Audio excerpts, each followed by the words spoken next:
Prisijungus prie sistemos, atsakingi vartotojai įgauna teisę sukurti įvairius šablonus grafikų, pildyti, tvirtinti, spausdinti tabelius ir grafikus. Tam, kad pradėti darbą, pirmas veiksmas, kad atsakingi asmenys gali sukurti grafikų šablonus. Šablonas tai reiškia, aš galiu sukurti grafiką kažkokiam skyriui, pavyzdžiui, administracijai, ir prie to grafiko priskirti kelis darbuotojus. Tai reiškia, visi tie darbuotojai dirbs pagal tokį šabloninį grafiką.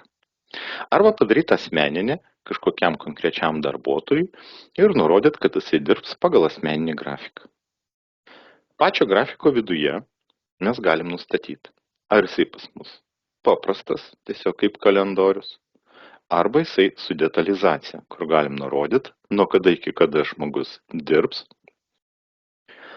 turi pamainas arba ne, ar yra slenkančių struktūrą ir tada mes aprašom slenkamumą. Kada sukurtas toks šablonas, šis šablonas priskiriamas prie darbuotojų. Tai reiškia, personalas, priimant darbuotoją, priskiria darbo režime, kad žmogus dirbs pagal kažkokį grafiką, paprastą arba detalų ir jeigu detalus, iš sąrašo parenka prieš tai sukurtą šabloną. Kadangi priėmimo metu, kaip tiksliai darbuotojas dirbs kažkokioj pamainoj arba kažkokiam darbo laike, personalas gali nežinot, yra suteikta kita forma specialiai padalinių vadovams, kad jie galėtų vesti ir kontroliuoti darbo grafiką. Pereinu prie kitos formos. Reiškia, padalinių vadovai arba atsakingi asmenys, kurie privalo sudaryti grafiką kažkokiems darbuotojams, mato šią sąrašo viduje priskirtus jiems darbuotojus. Jeigu aš esu padalinio vadovas, reiškia, aš matau savo skyriaus darbuotojus. Atsistojus ant darbuotojų arba ant kelių, galiu detalizuoti ir atidaryti jiems paruoštus darbo grafikus.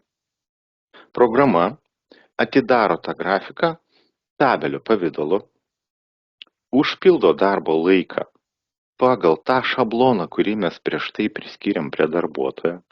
Jeigu jis detalus, reiškia, bus pagal valandos nuo kada iki kada dirbs. Jeigu jis bus pamaininis, struktūrizuos ir sudėlios pagal pamainas. Bet tokiu būdu padalinio vadovas jau grafiškai patogiai mato sudarytą darbo grafiką. Jis gali dabar koreguoti faktiškai dirbtą laiką, pakeisti žmogui tą darbo laiką pagal savo planą. Įvedus pakeitimus, arba jeigu reikia priskirius kaštų centrus, spaudžiamas mygtukas tikrinti ir išsaugoti. Šiuo metu programa tikrins neatitikimus. Jeigu žmogui yra viršytos kažkokios normatyvinės valandos, sistema duos pranešimą, kokioje dienoje yra sudaryta klaida ir dėl kokių priežasčių. Ar tai dėl ten ilgesnio darbo laiko, ar trumpesnės pamainos ir taip toliau. Jeigu mes išsaugojam ir jokių pranešimų nėra, reiškia, jūs gaunat sudarytą darbo grafiką, kurį matom tam pačiam lange, per kur mes jį užėjom.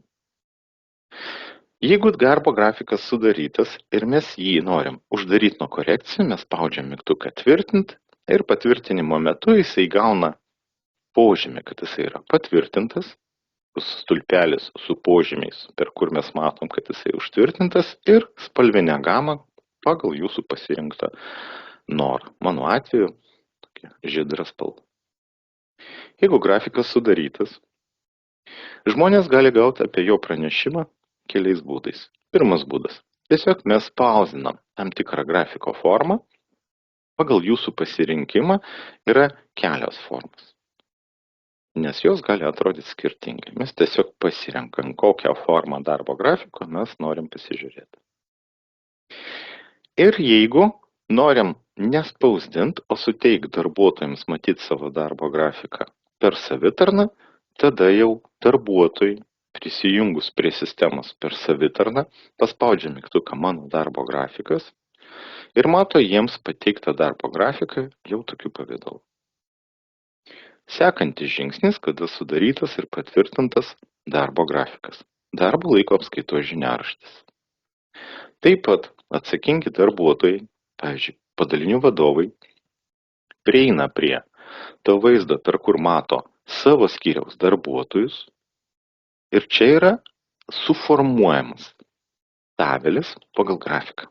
Tai yra programa pasiūlo ir užpildo darbo laiko apskaitos žiniaraštį taip, kaip buvo suplanuota grafike.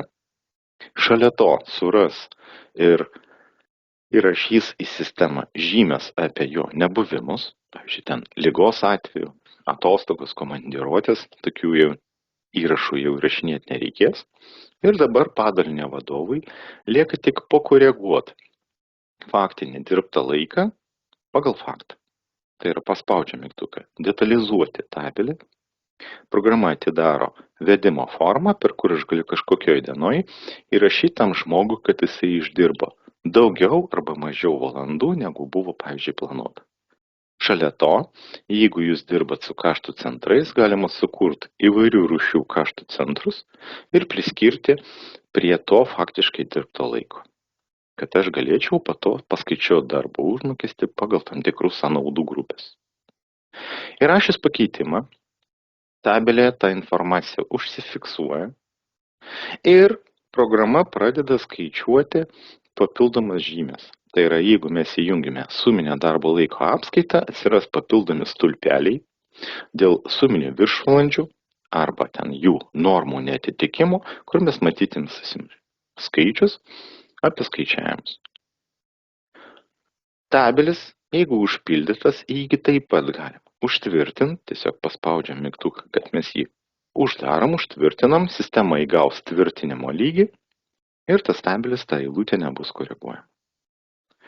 Dabar apie patį tabelio formą spausdinimą. Mes pasirenkam tiesiog, kokią formą norim spausdinti, dažniausiai būna standartinė, ir gaunam PDF failą su suformuotais įrašais. Arba per savitarną darbuotojų prisijungus prie sistemos gali susipažinti su savo darbo laiko apskaitos žiniaraščiu tiesiog bendram vaizde, per kur mato, kaip jam užpildytas faktiškai dirbtas laikas. Tabelių ir grafikų informacija panaudojama po to darbo užmokesčio skaičiavimo ir priskaitimų formavime. Ačiū už peržiūrą. Viso gero.